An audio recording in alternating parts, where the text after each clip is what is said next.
लहासा तक, वो भी स्पाई बन के, मतलब वो उनकी लैंग्वेज सीख के, उनकी ड्रेस पहन के गए, 33 इंच की रस्सी पहन, कदमों से भी किया, कदमों से ही किया। 33 इंच की रस्सी कदमों के, उससे उन्होंने पूरा, और वो सर्वे आज तक that is the most authentic survey. हमने टीजर शेयर किया था इंस्टाग्राम पे, और इसमें अभी सर को मैं दिखा रहा था, it has more than 79 million views, something on that, and on trailer it has something like 35 million on Instagram.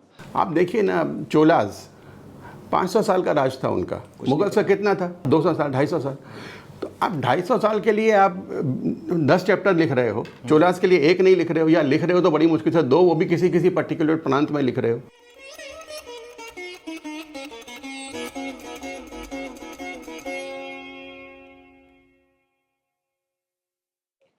नमस्ते, संगम टॉक्स में आपका स्वागत है। आज हम यहाँ पर हैं बातचीत करने के लिए दो ऐसे लोगों से जिन्होंने, एक ने फिल्म बनाई है, दूसरों ने उसमें काम किया है। फिल्म का नाम है हिज स्टोरी ऑफ इतिहास। अब इतिहास एक ऐसा विषय है जिसे ज़्यादातर टीचर्स, एकेडमिक्स या पॉलिटिशियंस डिस्कस करते हैं, लेकिन किसी फिल्म मेकर ने उस पर काम किया हो, ये बात थोड़ी सी लीक से हटकर है। आइए उनसे जानते हैं कि उनको ये प्रेरणा कहाँ से मिली और क्यों उन्होंने ये मुद्दा लिया, जबकि ये कमर्शियल सिनेमा नहीं है। हिज स्टोरी ऑफ इतिहास पे हमारे साथ बातचीत करने के लिए हमारे साथ हैं Shri Manpreet Singh Dhami, writer and director of the film, Shri Yogendra Tikku, जिन्होंने इस फिल्म में बड़ी सशक्त भूमिका निभाई है। आपका स्टूडियो में स्वागत है।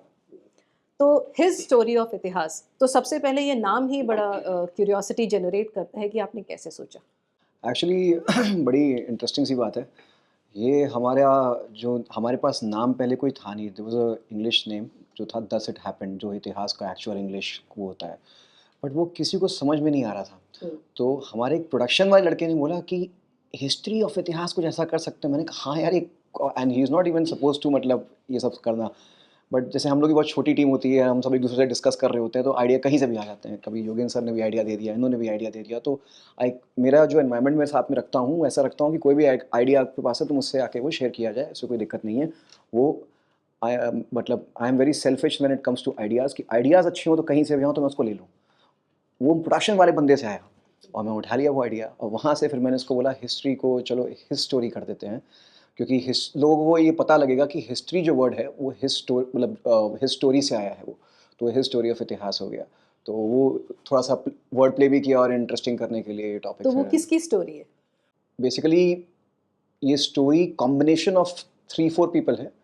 हाँ, मतलब इसमें मुख्य अगर आप जिनकी आप बात करेंगे तो वो नीरज अत्री सर हैं, जिन्होंने ब्रेन वॉश रिपब्लिक किताब लिखी थी। तो उनसे जब मैं 4 साल पहले मिला था और उनकी जर्नी के बारे में जब मुझे पता लगा कि उन्होंने बहुत सारी RTIs मारी हैं NCERT के खिलाफ, की क्या रिकॉर्ड्स और एविडेंस है, and he used to get only no records और no evidence as an answer.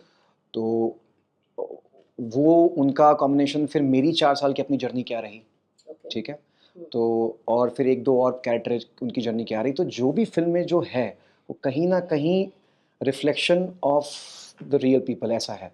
But मुख्य बता अगर आप पूछेंगे तो वो हाँ ऑब्वियसली इंस्पायर्ड बाय नीरज अत्री का जो उनका स्टोरी रहा है वो लेके। ओके, सो आपके पास ये जो आया इशू, ये how were you expose to this idea of writing और making a film about history? 4 साल पहले मुझे कुछ आइडिया नहीं था इतिहास हिस्ट्री के बारे में। Just like any other person who is English educated, मैं एक ब्रेन वॉश बंदा था, आज भी हूँ शायद। तो जब जयपुर डायलॉग से जो संदेश दीक्षित जी हैं, उन्होंने मुझे बताया कि आपकी किताब में कुछ ऐसा ऐसा हिस्ट्री किताब में सही चीज़ें नहीं लिखी है, तो मैं हंस गया। मैंने क्या बात कर रहे हो सर। तो फिर वहाँ से फिर आगे मामला शुरू हुआ। फिर मेरी क्यूरियोसिटी बढ़ती चली गई। फिर मैं नीरज अत्री सर से मिला और बढ़ती चली गई। फिर वो जब बढ़ा तो फिर रुका ही नहीं वो, और फिर आज भी मैं पढ़ता रहता हूँ कि क्या हो रहा है। तो वो एक्चुअली ये मूवी बनाने का आइडिया से ज़्यादा मूवी बनाने का जो पीछे रीज़न है वो गुस्सा था कि जो मुझे बेवकूफ़ बनाया गया है, क्योंकि मुझे दिख रहा था कि मेरे एक्शन पे फ़र्क पड़ रहा है। मैं जो भी चीज़ सोच रहा हूँ, मैं जो भी चीज़ कर रहा हूँ, उससे मेरा इतिहास जुड़ा। क्योंकि नॉर्मल इंसान यही बोलता है कि इतिहास से क्या फ़र्क पड़ता है अपने को, भाई आज की बात करो यार, फ्यूचर की बात करो, जो हो गया सो हो गया, which I have covered in the trailer also.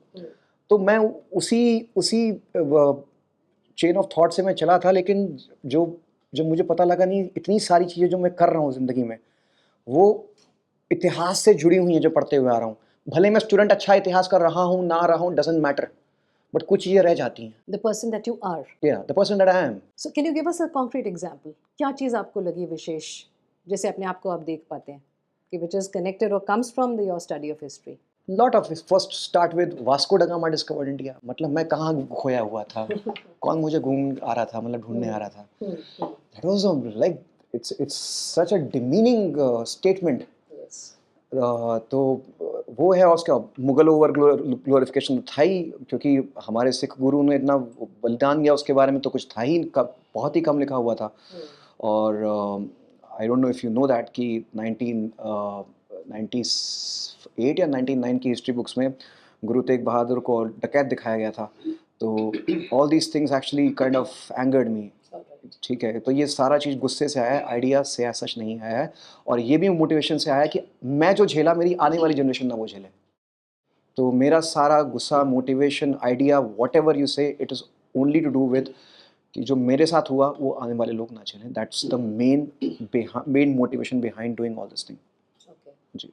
So we see Yogendra ji in a very powerful role in the film. So Yogendra ji, please tell us about your role and how did you come to be involved with this film? See, actually, they contacted me. जी. So मेरी team से बात, मतलब मेरी manager से बात हुई थी. तो उन्होंने मुझे सब्जेक्ट बताया. मैंने कहा भाई मुझे सब्जेक्ट तो पता है, क्योंकि असल में होता क्या है आजकल कि आप फिल्म बनाते हैं उसमें अंदर क्या नैरेटिव चल रहा है, which is you have to be very aware of it कि हाँ वो असल में क्या बोलना चाह रहे हैं, दिखाने के ऊपर क्या है और अंदर deeply what they want to promote. तो मैं बड़ा स्केप्टिकल हूँ अबाउट दिस थिंग. तो मैंने उसको बोला, मैंने कहा मुझे स्क्रिप्ट चाहिए. तो इन्होंने फटाफट स्क्रिप्ट भिजवा दी मुझे. जब स्क्रिप्ट मैंने पढ़नी शुरू करी और जब पढ़ी मैंने, मेन जो लीड है उसकी जर्नी है certainly, but yes I am also there a part of that journey. थोड़ा सा आप अपने उसमें कैरेक्टर के बारे में बताएं. मैं एक हिस्ट्री प्रोफेसर हूँ और वो एक जो है वो फिज़िक्स प्रोफेसर है. जी. तो अब जैसे ये बता रहे हैं कि वो he wants to rediscover himself कि हाँ ये क्या हो रहा है मेरे जीवन में. उसको भी वही सब गलत नोशंस थे लाइफ में.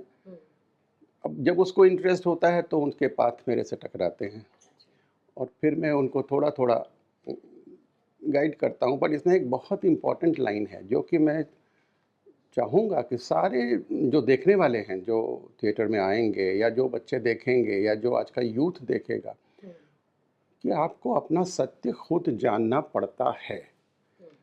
आप चाहते हो कि आप कुछ चीज़ पता करो तो उसके लिए आपको उसमें घुसना पड़ेगा. वो कहना यूँ किनारे से समंदर नहीं देखा जाता, मुझको पाना है तो फिर मुझ में उतर कर देखो. तो आपको उसमें उतरना पड़ेगा, तब आपको समझ में आएगा कि आप एक्चुअली आप क्या मिस कर रहे हो. अब आपने अभी ये वास्को डी गामा की बात करी थी, कितने लोग नैन सिंह रावत जी को जानते हैं? How many people know him? सही बात है. Nobody knows. Nobody knows actually. बहुत कम. जब कितना सर्वे किया, लहासा तक, वो भी स्पाई बन के, मतलब वो उनकी लैंग्वेज सीख के, उनकी ड्रेस पहन के गए, 33 इंच की रस्सी पहन, कदमों से भी किया, कदमों से ही, हाँ, 33 इंच की रस्सी कदमों के, उससे उन्होंने पूरा, और वो सर्वे आज तक that is the most authentic survey. कितने लोगों को पता है? तो जब आप घुसोगे उसमें, ढूंढोगे, तो मुझे क्या हुआ, मुझे ये सब शौक है वैसे, क्योंकि मैं भी ओरिजिनली कश्मीर का ही हूँ. तो हमने भी बहुत कुछ झेला है, बहुत झेला है. ललितादित्य थे वहाँ पे, कितनों को पता है ललितादित्य के बारे में? एक चैप्टर दिखा दीजिए मुझे किसी भी हिस्ट्री बुक में कि ललितादित्य वहाँ पे थे, जिन्होंने कि पूरा ईस्टर्न तक उन्होंने पूरा राज किया था. कहाँ पता है हम लोगों को? कुछ पता ही नहीं है. तो वो सब मुझे शौक था. जब मैंने वो स्क्रिप्ट पढ़ी तो आई गॉट इंटरेस्ट, मुझे बहुत इंटरेस्ट हो गया उसमें. फिर ये मिले, हम दिल्ली में आए हुए थे, सो वी मेट. तो मैंने इनको अपनी स्क्रिप्ट दिखाई कि I had already started marking that कि हाँ यार मुझे तो करनी है ये. क्योंकि सर ने, क्योंकि वहाँ पे ना जैसे क्या होता है, हम लोग स्क्रिप्ट पढ़ते हैं, स्क्रिप्ट देते हैं, जैसे आई रोट द स्क्रिप्ट दिया उसको, उसने पढ़ा, बता दिया हाँ ये है. सर ने पूरे वहाँ पे नोट्स बनाए हुए थे इतने लंबे लंबे, जितना स्क्रिप्ट मैंने लिखा हुआ था उससे ज़्यादा सर ने लिखा हुआ था. अच्छा इसमें ये कर सकते हैं, इसमें ये कर सकते हैं. सो मुझे इंटरेस्ट सर का उस दिख गया. मैंने कहा this is the dedication I would love to have. So the two passionate minds coming together, and he is one actor in the film. There are others also. So लेकिन जैसे ये विषय जो है ये है हिस्ट्री, उसे आपने फिल्म में उतारा है through the lives of people who encountered it and who perhaps had similar questions like you about who they were, where they came from, है ना, भारत की आइडेंटिटी क्या है, how did you balance the dynamics of it? Okay, इतिहास बहुत बड़ा समंदर है, राइट? तो सबसे बड़ा चैलेंज मेरे लिए था मैं क्या कवर करूं और किस चीज़ को इग्नोर करूं।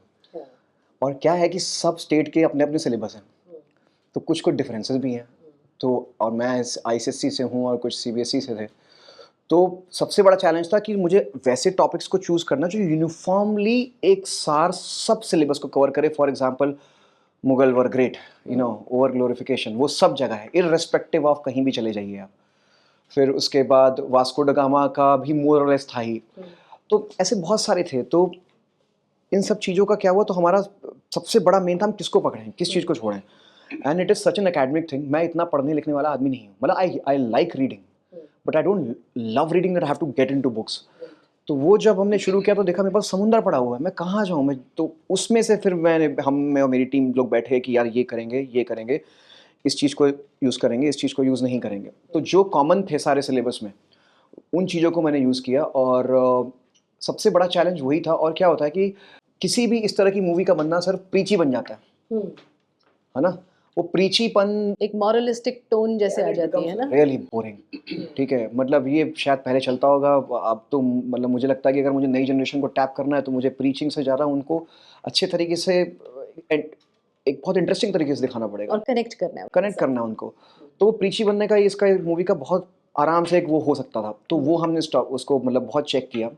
आई कम फ्रॉम राइटिंग बैकग्राउंड, तो उसके बाद सर के भी अपने वो आए कि इसको ऐसे कर सकते हैं, इसको ऐसे कर सकते हैं। तो मेरा क्या होता है कि मैं, जैसे मैंने पहले भी कहा था कि मैं आइडियाज़ को लेके बहुत सेल्फिश हूँ कि जहाँ मतलब अपने लिए नहीं, उस प्रोजेक्ट के लिए, कि जहाँ से अच्छे आइडियाज़ हैं उसको बेहतर करके कर सकते हैं। इट इज़ नॉट अबाउट कि मेरा आइडिया उसका idea, point is just it's working for the film. तो वो आइडियाज़ आए, फिर वहाँ से आए, तो उसको जब मिलाया और बैलेंस इस तरह से किया जाता है। Tell us about the hit and trials that you felt were successful. कुछ नहीं भी हुए होंगे, आपको लगा होगा कि Yeah. what was working, what is not working. Can you share some examples of that? तो जैसे कि मतलब in terms of writing there were certain things which were working actually, but हमें हटाना पड़ा क्योंकि मूवी ऑलरेडी 2 घंटा 20 मिनट के आसपास की है। अगर हम उसको 3-3.5 घंटा ले जाएंगे तो वो सही नहीं रहेगा। तो स्क्रिप्ट पे ही लेवल पे हमने उसको बहुत सारी कटिंग्स हमें करनी पड़ गई थी। तो मेरे हिसाब से जो हमने स्क्रिप्ट में डाला एवरीथिंग वर्कड, स्क्रिप्ट में डाला। उससे पहले जो चीज़ें थी ऑब्वियस बात है, दिख रहा था कि ये शायद उतना काम नहीं करेगी। कुछ चीज़ों का मलाल भी है कि ये चीज़ होनी चाहिए थी, क्यों नहीं रखा मैंने, तो वो भी है। बट ठीक है, अब वो तो हमेशा कुछ ना कुछ चीज़ों का रहता ही है। वो हम लोग भी डिस्कस करते थे कभी कभी कि यार ये क्यों रख रहे हो, वो कहता नहीं ये रखना ज़रूरी है, फिर उसके बाद खुद ही निकाल दिया। It's not working. डिस्कशंस का वर्ड होता है। हाँ, As a lay person मैं ये भी सोचती हूँ कि जैसे जो आप एक्टर्स का सिलेक्शन करते हैं, that also plays a very big part in how the film comes out. So वो जो आपका सिलेक्शन प्रोसेस था, how was that guided for this film? तो मुझे करीब 60-70 लोगों ने बॉलीवुड से मना किया एक्टिंग इसमें काम करने से। अच्छा, ठीक है, तो ऑलरेडी मेरे पास सर बहुत सारे चॉइसेस नहीं थे। ठीक है, तो ऐसा था कि मतलब ये मुझे ऐसा तो है ही, ऑब्वियस बात, इंडस्ट्री से रिलेटेड हूँ, तो मुझे पता है कि वहाँ की मेंटालिटी क्या है। पर फिर भी हमने 8-9 महीने ट्राई किए कि चलो शायद कोई आ जाए, कोई मतलब कोई मान जाए। So no one was really getting interested in ideological reason. एक को पसंद आई उसने वो, लेकिन घबरा गया कि यार मैं करूँगा तो मेरा करियर बर्बाद हो जाएगा। मैंने कहा रहने दो भाई, अगर तुम इतने यहीं भी डर रहे हो तो बाद में क्या होगा। तो जिनको भी मैं अप्रोच करता हूँ या अप्रोच कर रहा था, मेरा ये था उस बंदे का डेडिकेशन या उसका एक्सपीरियंस, दोनों चीज़ इतना स्ट्रांग होना चाहिए कि क्योंकि फिर डायरेक्टर का काम बहुत आसान हो जाता है। ठीक है, और अगर वो इंसान ऑलरेडी फील कर रहा है तो मुझे इन्हें बताने की कुछ खास ज़रूरत नहीं है। मैं इनको बोलता सर ये है, ये आप देखो, आप बताओ कैसे करोगे। एंड मोस्टली फर्स्ट और सेकंड टेक में वो आ जाता था, because they were so much into the script, they are so dedicated by it. So that is what basically one of the main factors की, मतलब एक्टर को डेडिकेशन होना चाहिए, या स्क्रिप्ट से या तो वो डायरेक्टर की तरफ डेडिकेटेड हो, अच्छा, या उस स्क्रिप्ट की तरफ डेडिकेटेड हो। दोनों में से किसी की तरफ हो ना तो मैं मूवी निकाल ले जाऊंगा। अच्छा, तो मेरे केस में आई वॉज लकी कि दोनों राइटर के भी और डायरेक्टर को दोनों तरफ में एक्टर्स का मोस्टली एक्टर्स का डेडिकेशन था। तो उसमें मैं जब सुबोध सर के पास गया, जो मेन लीड हैं सुबोध भावे, वो महाराष्ट्र के अच्छे खासे नोन फेस हैं, उनके पास गया तो उन्होंने तो विदाउट स्क्रिप्ट पढ़े ही 15 मिनट में बस मेरे को नरेशन सुना, बोला चल करते हैं। अच्छा। जो कि ऐसा नहीं होता है, जो कि ऐसा नहीं होता है, बिना स्क्रिप्ट कोई पढ़ता नहीं, कोई काम नहीं ऐसे करता। और उन्होंने बोला कि चल करते हैं। तो अब जब मैं उनसे पूछा कि सर आपने क्यों हाँ की, कहता मैं तेरी बॉडी लैंग्वेज में दिख गया था मेरे को कि तू कुछ कर, हाँ तेरी आंखों में दिख गया था। मैंने कहा पता नहीं, हो सकता है, बिकॉज उस टाइम जब बिना स्क्रिप्ट के उन्होंने हाँ कर दी तो मैंने भी ये सोचा अजीब बंदा है यार, ना स्क्रिप्ट मांग रहा है कुछ कर रहा है, ऐसे ही हाँ कर दिया। I don't know what is the case. So you know all these surprises leads to bigger surprises which basically then movie came out and हम लोगों ने एक बहुत छोटी सी हमारी यूनिट थी but we worked it out. और एक्टर्स ने, आपने सही कहा, एक्टर्स के बिना तो मैं कुछ था ही नहीं, मेरे एक्टर्स ने बहुत सपोर्ट किया।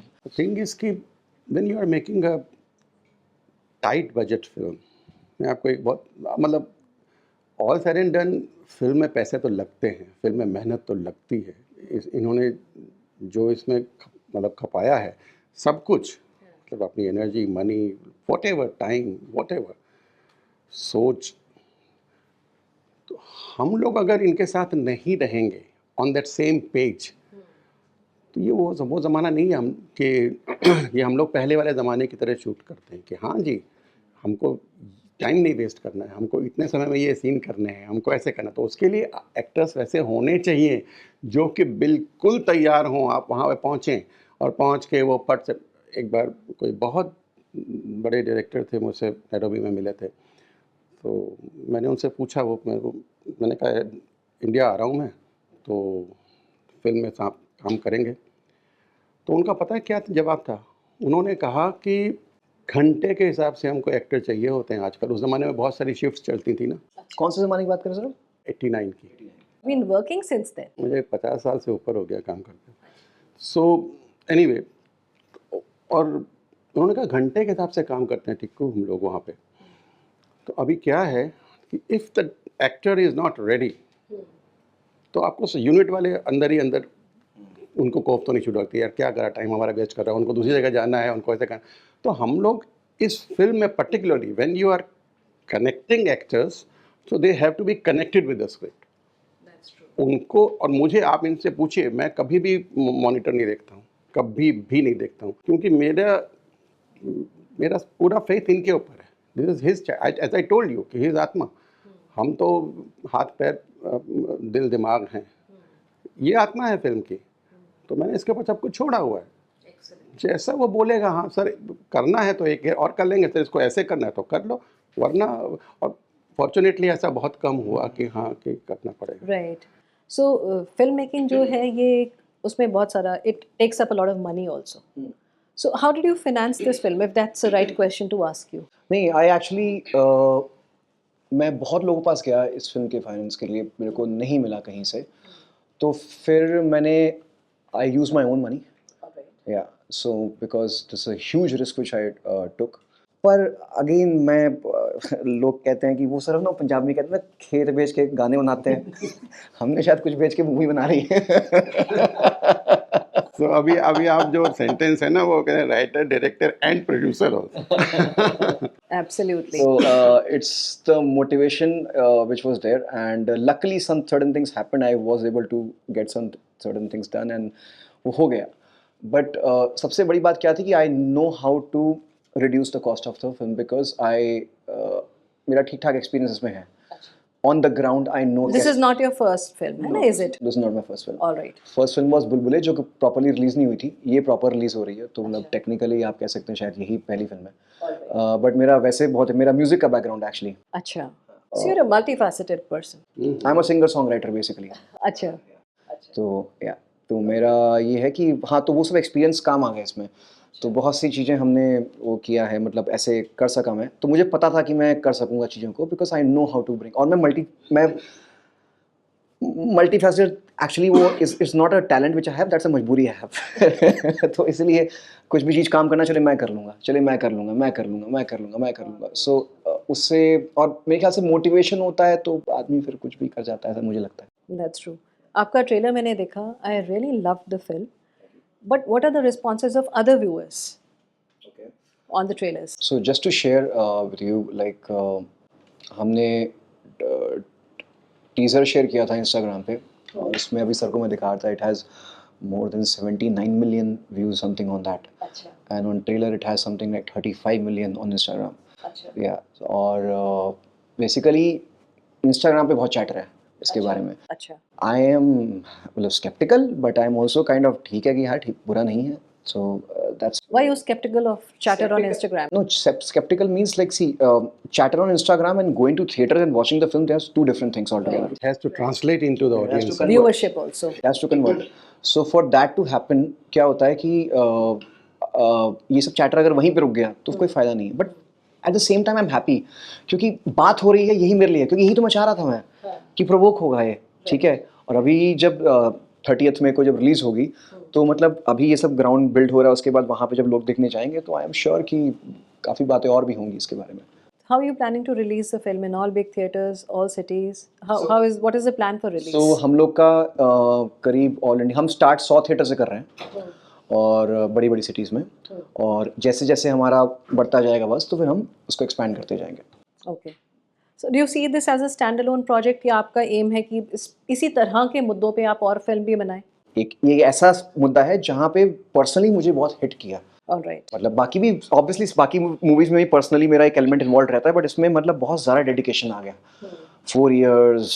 I can see it in your voice. So this is not something which I could have done just by reading Neeraj यात्री's book. No, I wanted my own answers. जैसे आपने कहा ना अपना सत्य खुद जानना होता है, तो मैंने अपना सत्य खुद जाना.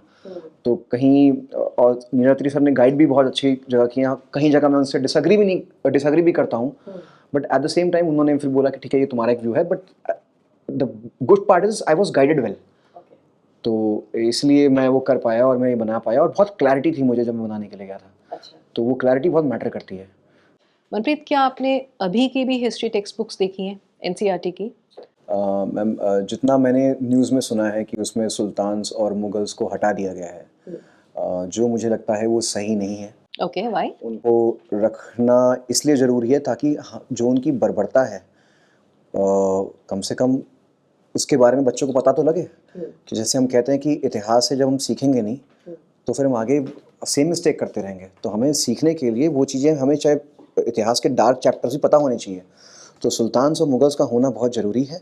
उन्होंने जो उन्होंने बर्बरता की है, जो भी जजिया और जो भी उन्होंने टेम्पल्स तोड़े उसके बारे में बताना चाहिए, ताकि लोग आने वाली जनरेशन जो है वो आगाह रहे. तो सुल्तान और मुगल को हटाना इसका सलूशन नहीं है, उनको रखना ज़रूरी है. और उनके खिलाफ जो हमारे तमाम जो प्रांतों के लोग जो लड़े, हमारे सिख गुरु लड़े, शिवाजी पेशवा जितने भी हैं और भी जितने हैं, अहोम जितने भी हैं, इन सब के बारे में जब जैसे सर आप वो बात कर रहे थे ना, वो रावण वाली. देखिए, लाइट का मतलब नहीं है तब तक जब तक कि डार्क ना हो. अंधेरा होगा तभी आपको रोशनी का महत्व समझ में आएगा. अब आप जिनके खिलाफ लड़ रहे हो, जिनके लिए आप हमारे गुरुओं ने लड़ाई करी है, जिनके लिए हमारे पूर्वजों ने लड़ाई करी है, उनको हटा देंगे तो वो क्या आपस में थोड़ी लड़ रहे थे किसी के. जैसे कि आप रामायण होंगे, राम होगा तो रावण होगा ही होगा. रावण के अलावा आप राम को कैसे बताओगे कि उसने क्या किया उन्होंने. Story is never complete or makes sense without the foil, you know. बिल्कुल. तो ये दोनों का होना बहुत ज़रूरी है. फिर तभी तो आप कहेंगे दिस इज हिज स्टोरी. आप सोचेंगे कि हाँ जी उन्होंने क्या किया था और ये हमारी क्या एक्चुअली स्टोरी क्या है. और उसी से बच्चे सीखेंगे भी कि उन्होंने ये किया था, ये नहीं किया था. अभी जब उनको पता ही नहीं लगेगा कि उन्होंने क्या किया था, तो उनके लिए फिर वही गैप आ गया कि वो तो अगर थे भी तो they were not important. Correct. और importance is to balance both the things. ये नहीं कि आप देखिए ना, चोलाज 500 साल का राज था उनका. मुगल का कितना था? 200 साल, 250 साल. तो आप 250 साल के लिए आप 10 चैप्टर लिख रहे हो, चोलास के लिए एक नहीं लिख रहे हो, या लिख रहे हो तो बड़ी मुश्किल से 2, वो भी किसी पर्टिकुलर प्रांत में लिख रहे हो. हमने यूपी में तो नहीं पढ़ा था चोलास क्या होता है. सो ये चीज़ इम्पॉर्टेंट है कि आप सबको बैलेंस में रखो. फिर इंडिविजुअल इंटेलिजेंस भी कोई चीज़ है, परमात्मा ने बुद्धि दी है इसी वजह से ना, कि आप सोचोगे कि हाँ उसमें डिफ्रेंशिएट करने के लिए जब कोई आपके पास पैरेलल नहीं है तो आप करोगे क्या. Right. So history not swayed by ideology. हाँ जी. History as it is. No history as it is से ज़्यादा वो ये है कि history which the kids should learn. मेरा ये है, क्योंकि एज इट इज़ तो नहीं कुछ मैं कहूँगा, लेकिन मेरा ये है कि जब पर्सपेक्टिव्स जब बच्चे को समझ में नहीं आएंगे तो वो कॉन्टेक्स्ट से चीज़ों को अपने दिमाग में प्रोसेस नहीं कर पाएगा वो. क्योंकि हम तो हिस्ट्री बुक इसलिए लिखते हैं ना कि बच्चा कैसे उसको प्रोसेस करेगा उसको, तो उस तरीके से मुझे लगता है उनका होना ज़रूरी है, और that is at least my stand.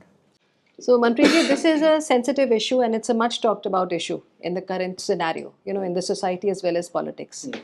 तो censorship में आपको कोई दिक्कत तो नहीं आई? You had an easy pass through that? No, I did not have the easy pass. मुझे सेंसर में 50 कट बोलने को, मतलब 50 कट करने को कहे गए थे. 50 कट मतलब फिल्म ख़त्म, ठीक है, 50 कट हो गया मतलब फिल्म ख़त्म हो गई. तो 50 कट, और उसके बाद फिर मेरे पास जो मुझसे चीज़ें मांगी, जैसे उन्होंने फिर रेफरेंसेस मांगे मुझसे, तो मैं पढ़ के बैठा हुआ था, सब कुछ तो मेरे लिए ईजी था, तो मैं रेफरेंसेस जाके देने लग गया उनको. रेफरेंसेस दिए तो उनका ये था कि अकबर को बुरा नहीं दिखा सकते, टीपू सुल्तान को बुरा नहीं दिखा सकते. तो मेरे दिमाग में पंजाबी से ये है कि तेरा प्यो लग रहा है वो. सो यू नो कि पॉइंट इज़ दिस कि मतलब आई वाज लाइक ये it was a battle, big battle, because आप मूवी इतने उससे बनाते हो 4 साल में, और एक सेंसर आके बोला काट दो ये सब, and it's all finished. So you know it was a very difficult battle actually. और फिर उसके बाद फिर मैं रिवाइजिंग कमेटी में गया. फिर वहाँ पे मैं बोला कि ऐसे आप कैसे कह सकते हो, मैं रेफरेंसेस आपको सारे दे रहा हूँ, आप कैसे कर सकते हो आप ये, क्योंकि मैं कोर्ट में भी जाने को तैयार था. मैंने कहा अब जब लड़ ही रहा हूँ तो फिर पूरा ही जाऊँगा फिर मैं. See, there are always two sides of the coin, isn't it? आप बोल रहे हो कि ये आपका पॉइंट ऑफ व्यू है, लेकिन एक ये पॉइंट ऑफ व्यू भी तो है. अगर वो अपना पॉइंट ऑफ व्यू बता रहे हैं तो आप हमारा पॉइंट ऑफ व्यू तो बताओ. दैट वाज द मेन और सर रेफरेंसेस भी दे रहा हूँ हिस्टोरिकल उसके बावजूद. मतलब हाँ, एक तो होता है कि मैंने अपने मनगढ़ंत कहानी को बना दी हो, तो समझ में भी आता है भाई आप, एक तो सेंसर बोर्ड का वो काम नहीं है. दूसरी बात ये है कि चलिए आपने मांग भी लिया, हो सकता है आपकी पॉलिसी में कहा गया होगा, चलो ठीक है, मैंने दे दिए रेफरेंसेस. उसके बाद you can not be my history teacher again, कि आप ये नहीं कर सकते. जो मैंने स्कूल में वो हिस्ट्री टीचर पढ़ा रहा था, वो आप वो चीज़ दोबारा मेरे साथ नहीं कर सकते आप. तो it was a big fight, and movie was suppose to release in फरवरी, लेकिन अब मई में हो रही है एंड में, बिकॉज सेंसर के काफ़ी इशूज़ है. और भी बहुत चीज़ें उन्होंने बेबुनियाद चीज़ें कुछ लिखी थी, कुछ बोली हुई थी. तो But you had to comply with all that. No, I fought against it. तो I went to revising committee. तो रिवाइजिंग कमेटी में जब मैं गया, उनको मैंने दोबारा ही बोला कि सर ये सारे रेफरेंसेस में लेके आया हूँ, बताइए इसमें क्या गलती है. ठीक है, ये मेरा पॉइंट ऑफ व्यू है, अगर मैं कुछ गलत बोल रहा हूँ या मैंने कोई मनगढ़ंत बनाया तो आप इस चीज़ को, पॉइंट को मैं हटाने को तैयार हूँ. उन्होंने सारा देखा, रिवाइजिंग कमेटी ने जब देखा तो उन्होंने माना मेरी बात. फिर उन्होंने कुछ 5-6 कट्स और थोड़े से दिए, छोटे से कट्स थे वो, विच वर एक्सेप्टेबल. तो मैंने वो कट करके फिर वो हो गया. तो वो ये एक जर्नी में सबसे डिफ़िकल्ट पार्ट था मेरा, बिकॉज हम काम तो करते हैं, अपना दिल जान सब डाल देते हैं, तो वो तो हमको पता है हम अच्छे के लिए कर रहे हैं. अब ये ऐसा सरप्राइज़ है कि कहीं से भी कुछ आ गया, और जहाँ पे ऐसा है कि मतलब इन सब ने इतनी मेहनत की है. सब, मैं अकेले अपनी बात नहीं कर रहा हूँ, सब ने इतनी मेहनत, सबके अपने अपने जुड़े हुए, अगर सेंसर रोक देता है तो मतलब इन सब की मेहनत बर्बाद. ठीक है, तो वो मैं होने नहीं दे सकता था. तो हाँ, वो एक फ़ाइट थी जो मैंने वो लड़ी, and it was a very difficult time. But ठीक है, अल्टीमेटली सब आ गया निकल के, तो I am happy with that. Can you share one, instance of what became clear to you after you made this film? ये एक जर्नी थी. It is a journey of belief and doubts both. So believe भी होता था कि हाँ अच्छा निकल रहा है, फिर डाउट भी होता है कि इससे बेहतर भी हो सकता है, फिर डिस्कस भी करना सबसे कि इसको बेहतर कैसे किया जा सकता है. क्योंकि मैं कोई भी डिसीजन भले ही मैं खुद लेता हूँ, बट मेरी बातें सबसे होती हैं. अगर आपको ट्रेलर भी अच्छा लगा है तो उसमें सर के पास भी पहले गया था, बाकी लोग पास भी गया कि सर इसमें क्या बेहतर कर सकते हैं. मैं यही कहूँगा, इसमें मैं यहीं पे बोलना बस ख़त्म करना चाहता हूँ, बिलीव्स एंड डाउट्स ये साथ साथ चल रहे हैं. और वो डाउट्स को भी फिर आप गैप्स को फिल करते हो. और उसके बाद जब फिल्म ट्रेलर जब निकल आया, फिर मैंने कहा हाँ यार अब ठीक लग रहा है, ठीक है. लेकिन आज भी मैं सोचता हूँ कि यार इसको और बेहतर क्या कर सकते थे क्या, तो वो हमेशा ही रहेगा. तो वो तो कभी सेटिस्फैक्शन होता ही नहीं है. But that's a good thing. That pushes you to do better and better in the future. Maybe I'm not a See, learning has no end. तो आप जितना अपने आप को मांझते रहोगे उतना वो चमकता रहेगा. सिंपल सी बात है. And excellence has no stopping point. yeah. So that's what I'm hoping. There's always scope. हाँ जी, तो वो बस वही है कि it has come out fine. So अब ऐसा है कि अब रिएक्शन भी अच्छे ही आ रहे हैं, तो मैं भी इस चीज़ में कॉन्फिडेंट रहता हूँ कि हाँ कुछ तो अच्छे. तो मैंने भी बहुत सारे जैसे मुझे तो पसंद ही आएगी नेचुरली, और मेरी उम्र के और मेरे जो कुछ फ्रेंड्स हैं जो मेरे लाइक माइंडेड हैं उनको भी पसंद आएगी नेचुरली. पर मैंने बच्चों को, कुछ यंगस्टर्स को दिखा, कितनी एज के? 25-30 के बीच में, उन्होंने भी अपने उस पे वो आजकल कुछ वो प्रोफाइल वोफाइल होता है उस पे व्हाट्सएप प्रोफाइल और समथिंग उस पे डाला, तो उस पे उन लोगों के जो रिएक्शंस आए और सब कह रहे थे कि बहुत अच्छा उनके दिमाग में एक चीज़ थी, this is what I have never told you.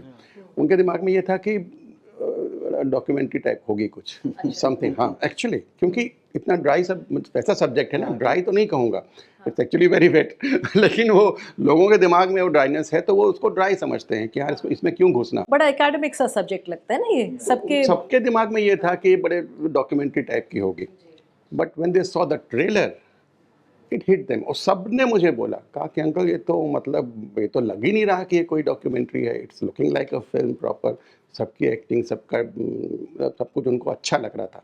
So that was very encouraging.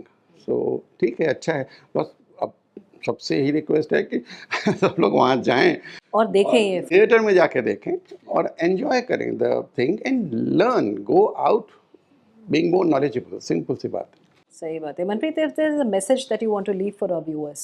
अगर ट्रेलर आपको सही लगा है तो आप ज़रूर जाके मूवी देखिए, अपनी फैमिली के साथ देखिए, क्योंकि जितना जितना हम, क्योंकि देखिए बहुत लोग काम कर रहे हैं जो अब जैसे आप लोग भी सब लोग काम कर रहे हैं कि हम लोग अपनी सिविलाइजेशन से जुड़े हैं, तो बहुत लोग काम कर रहे हैं उस चीज़ पे, तो मैम ने भी अपनी एक सागर में अपनी एक छोटी बूंद डाली है, ठीक है।